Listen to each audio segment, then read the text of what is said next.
খেতে বসে জরির রাগ হয়ে গেল। ভাতের থালা সরিয়ে তেজি গলায় বলল, মা, আমি ভাত খাবো না। দীপু বসেছিল জরির পাশে। বড় আপা যা করে তারও তাই করা চাই। সেও হাত গুটিয়ে গম্ভীর গলায় বলল, মা, আমিও ভাত খাবো না। হাসিনা কিছু বলল না, জরির দিকে তাকিয়ে রইল কিছুক্ষণ। জরি মায়ের তীক্ষ্ণ দৃষ্টি সম্পূর্ণ উপেক্ষা করে আগের মতো তেজি গলায় বলল, রোজ রোজ একই জিনিস, ঘেন্না লাগে মা। বড় আপার দেখা দেখি দীপু বলল, আমারও ঘেন্না লাগে, রোজ রোজ এক জিনিস। হাসিনার ভীষণ খিদে পেয়েছিল।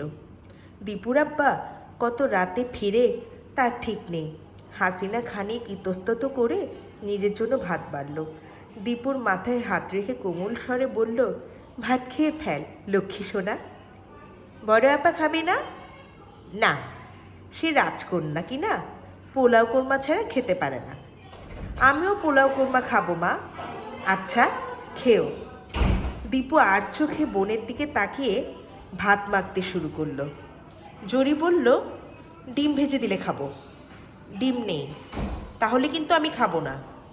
হাসিনা কিছু বলল না। জরি কিছুক্ষণ অপেক্ষা করে ফের বলল, আমি কিন্তু মা কাল সকালেও কিছু খাবো না। আচ্ছা, না খেলে কি করব আমি তাহলে ঘুমোতে যাচ্ছি। জরি প্রায় ছুটে বেরিয়ে গেল। হাসিনা ছোট্ট একটি নিঃশ্বাস ফেলল। তার এই মেয়েটি বড্ড অভিমানী হয়েছে। খাওয়া নিয়ে কেউ এরকম করে? অন্য ছেলেমেয়েগুলি খুব লক্ষ্মী, কোনো কিছু নেই, কোনো আবদার নেই। গত ঈদে দীপুকে কোনো কাপড় দিতে পারেনি। দীপুর আব্বার শুধু একজোড়া লাল মোজা দিয়েছিল ছেলেকে, তাই নিয়ে কি খুশি ছেলের। আর জরি গাল ফুলিয়ে বলেছে, বাবা, তোমাকে সিল্কের কাপড় আনতে বলেছি, তুমি এটা কী এনেছো? না, এই জামা আমি পরবো না। সে কি কান্না মেয়ের! দীপুর আব্বা ভীষণ মন খারাপ করেছিল সেবার। হাসিনাকে বলেছিল, মরে যেতে ইচ্ছে করে গো, ছেলেমেয়েগুলোর সামান্য শখও মেটাতে পারি না। ছি!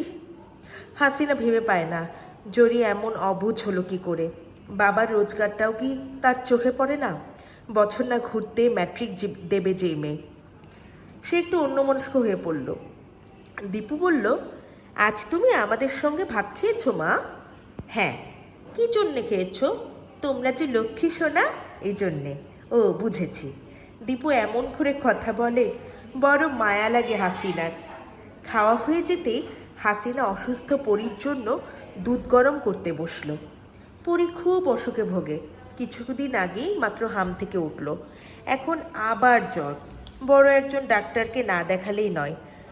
দীপুর বাবাকে না জানি